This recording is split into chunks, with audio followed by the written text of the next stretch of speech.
Hello everyone, my name is the Mad Scorpion and welcome to another Xur reset update. Now, sorry I missed last Friday, but it was Thanksgiving. I just kind of missed it, full honesty. I had family over and of course that kind of distracted me and I forgot that Fridays was when Xur came along. So getting into it, this week we have a few catalysts on the front. That the first one is mostly a Crucible based catalyst, and that is the Vigilance Wing catalyst, which Vigilance Wing as a pulse rifle has always just kind of been Crucible based. 5-round burst, it's Crucible focused with the Lone Wolf perk that pretty much makes so you get bonus handling and everything else when you're alone.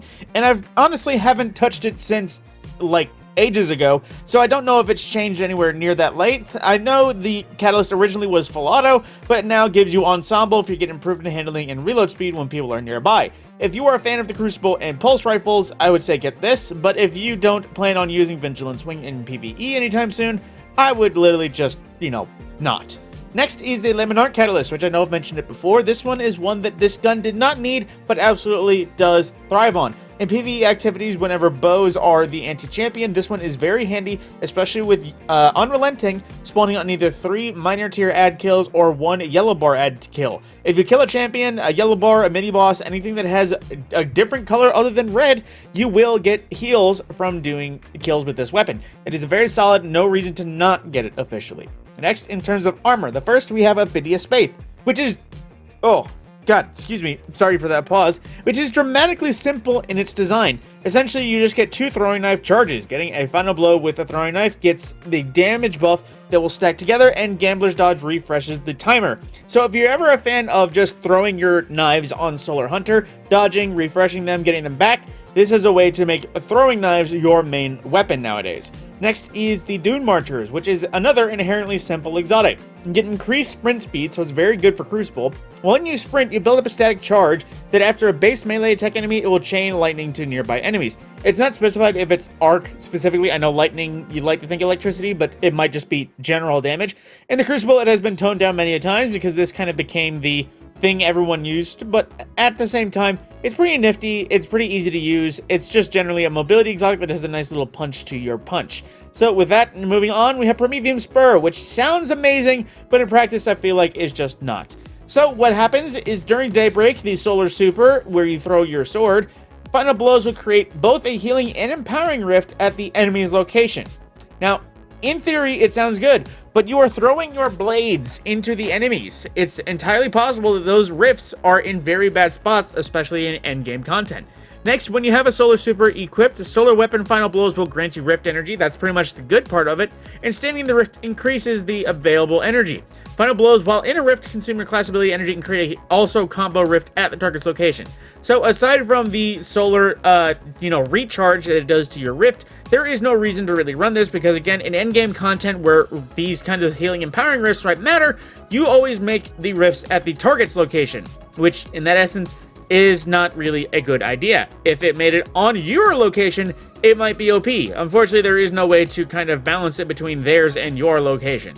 Next is the cloaks, or the class items, I should say, for all available classes. If you had the strange coins to buy them, you can go ahead and farm out some class items for each relevant character. Keep in mind that the attunement from the Ghost in the Pale Heart is once again available for these, so if you wish to farm out, just burn some coins, make some class items, or farm them, it is currently available at Xur this weekend.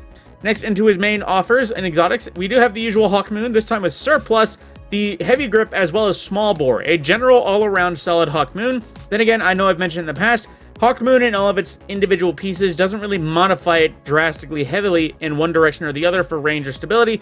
It all, in the end, is a very controlling hand cannon that's solid enough in all forms of gameplay. Next is the Ad Clear Gigachad in the Sweet Business. Basically, chain gun the auto rifle.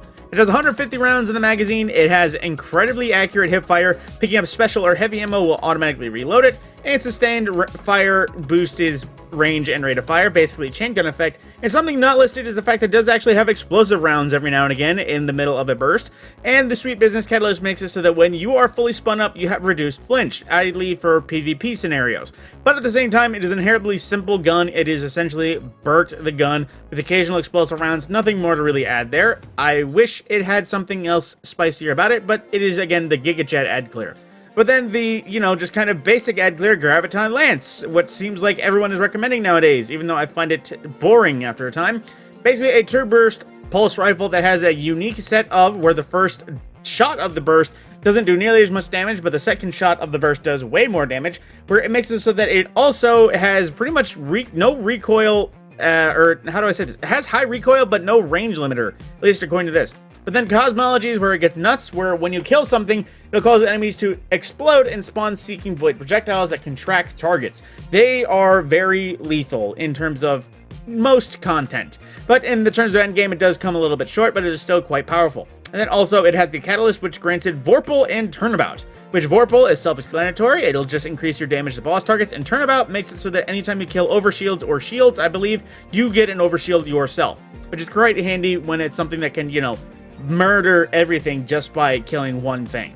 But then the next is the Colony, which is something that was recently-ish kind of reworked. Originally, it was just seeking grenades that would shoot on the ground and chase after targets with a slight autoloader. Now it still has that, but also makes it so that anytime you kill something, it kind of submunitions into additional seekers. And of course, tougher enemies killed will create more robots at once. It is kind of tooled to be ad clear, but I messed around with it initially and had some fun. Unfortunately, autonomous seeking grenades aren't that handy in terms of PvE, because sometimes they seek the wrong things. But that being said, the catalyst also, I believe, just gives it a little bit more ammo in the reserves, although I'm not exactly sure, thinking back to what it does. It has been ages since I actually tried and used this weapon long term. But then, in terms of our random weaponry from Xur's wares, the first is the Distant Pull Rapid Fire Stasis Sniper, which is, again, craftable, which is pretty handy. I didn't find any reason to craft it myself, just because Rapid Fire frames compared to Supremacy are just kind of not there, but, you know, it's there. Then they have the Nightshade, which is the green Mountain Dew rebrand of the classic Year 1 Pulse Rifle lightweight frame. Then we also have the Tarnished Metal, which is an ARC, again, lightweight frame scout rifle that, with combination of things like Rapid Hit and Volt Shot, this is a very solid scout rifle. I know I repped it for quite a while. It is tried and true. Then the Bug Out Bag, which is also from Season of the Deep, which is a reprised Gambit Prime weapon, which is basically just a solar adaptive frame SMG. There isn't anything crazy about it, though. It's just recent enough that it's kind of still relevant, barely. But then, speaking of not relevant, we have Tarantula, which, for a time when we didn't have Storm Chaser, this was the chosen linear fusion rifle when it was arc burn, but at the same time, it is just a basic gunsmith weapon. Nothing too crazy about it. Still no origin trait because it is quite that old. And keeping with the theme, we also have the Memory Interdict, which, similar case, all the way back from Season of Splicer, a Void heavy frame grenade launcher in the adaptive slot, which it's just...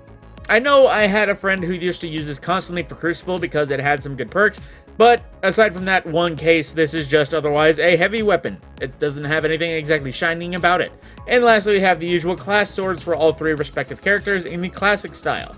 But then, with that, we also have the Lost Pacific Vest, which is the old Titan, which is to say Titan the Moon, not Titan the class, armor for the three various classes. And with that, that is everything Xur has to offer for this week. My name is the Mad Scorpion. I will see you in the next video.